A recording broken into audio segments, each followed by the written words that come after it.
called Worzel, Gummidge Down Under, and in fact the first time I'd ever been paid for a script was on that TV show. So I got a gig, she helped me out, and she got me on the writers team, and I wrote my first script and got my first rejection because I was asked to go and give it to John Pertwee, who was playing Worzel Gummidge, and I went to his trailer and this hand came out from a window opened and a hand came out. It was very like the Onceler from, you know, Dr. Seuss. And I put the script in the hand and it was taken back inside the trailer. And I heard rifling of pages and mutterings and so forth. And then finally the script was passed back out the window. And I flipped through the script, and at a certain point halfway through, there was a single line written across the page and the words, "The script collapses here." And one of the first and most telling notes I've ever had is working in the screen trade. It was an apprentice work, so it was more about writing something that would get an arts council to give me the money to try to be a director and tell a story through film, because I never went to film school, I never had those opportunities, so it was more about come up with a story. I don't know where the idea of a guy with a death wish came from, and what would happen between taking his fatal overdose and the end of his life. What do you do with those minutes while you're waiting for it to kick in?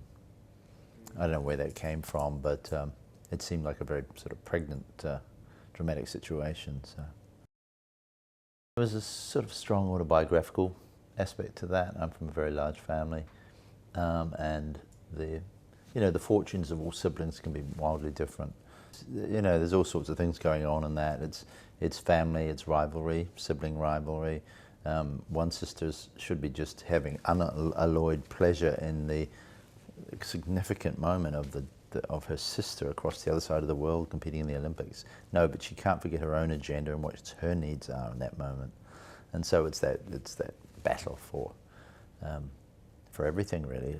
Families are highly competitive environments, and that acts as a kind of metaphor for the Olympics, that somehow this family is an emotional Olympics, and who's going to win. It's very grueling to direct a movie, as I found out, with enormous pressure, and you've got to think on your feet, and I mean, it's exciting at the same time. You're given enormous creative power. You are, you know, the seat of authority for this whole thing.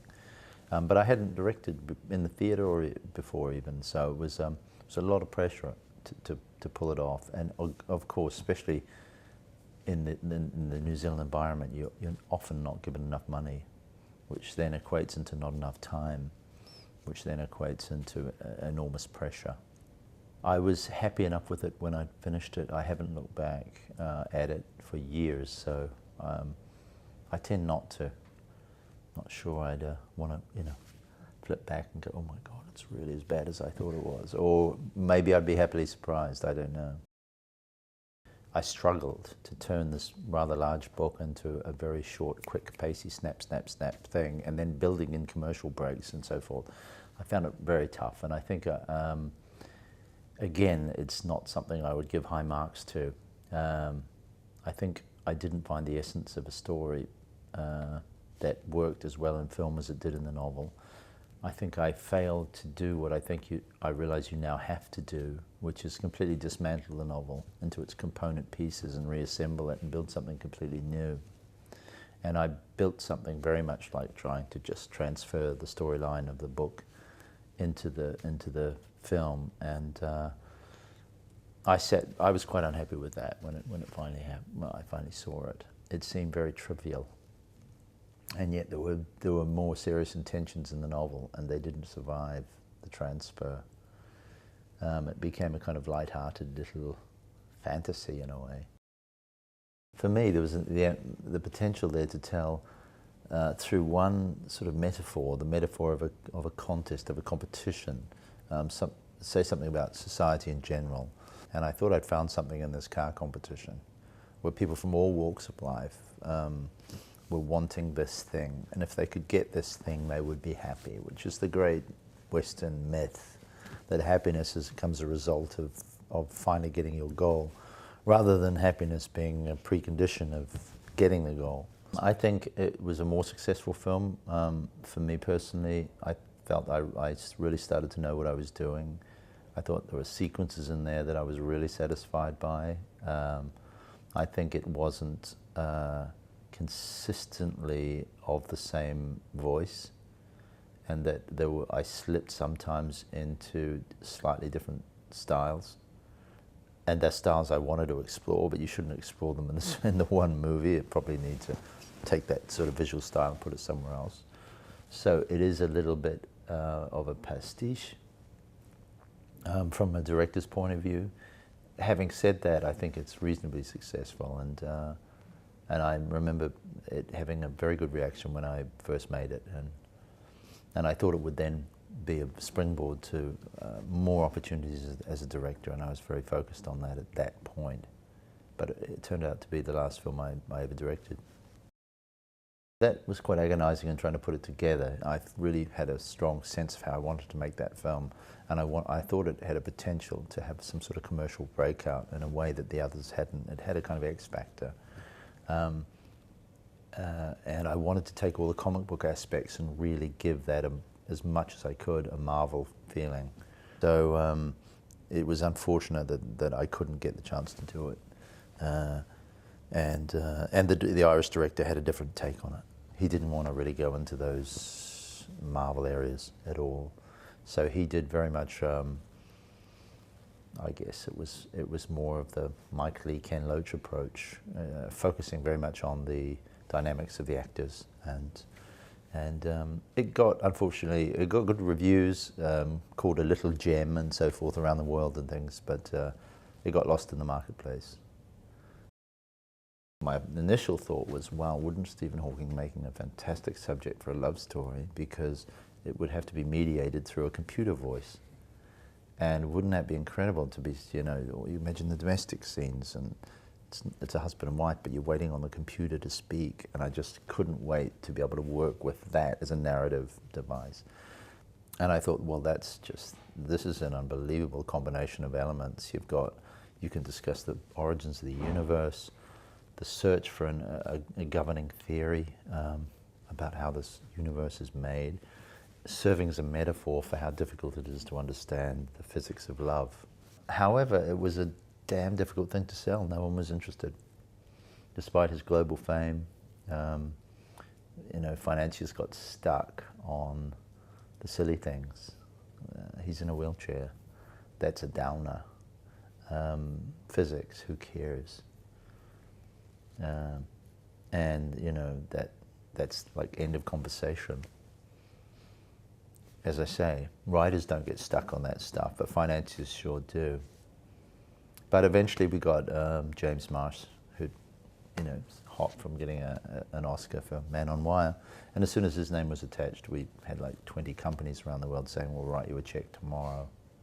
And it really went from a project that had no momentum to just the hottest thing in town and bidding wars and so forth. And we were off to the races. I was there every day, you know, every day of the shoot, and it was not a labour to be there. It was extraordinary to be so close to such astonishing performances, and they really bought it to that show, and it was, you know, world class. And now we know it was considered Eddie's performance the best performance of the year, and Felicity's, for my money, was equally as strong. One of the challenging moments was when Eddie showed up on set and said he'd been speaking to Stephen, and Stephen had told Eddie that in the late stage of his disease, before he got the voice box, his voice became very slurred and was incomprehensible to everybody. And Eddie announced that he really wanted to go there, and just that everyone should be aware that all my dialogue would be, you know, incoherent.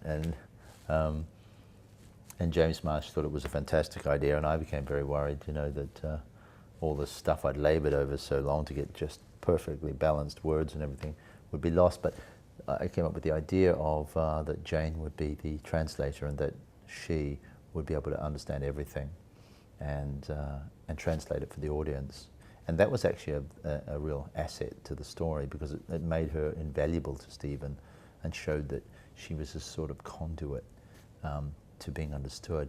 The first evidence, the first sense that it was really working was when I saw Stephen Hawking himself crying watching the movie about himself, and the nurse sort of wiping cheeks from tears from his cheeks. So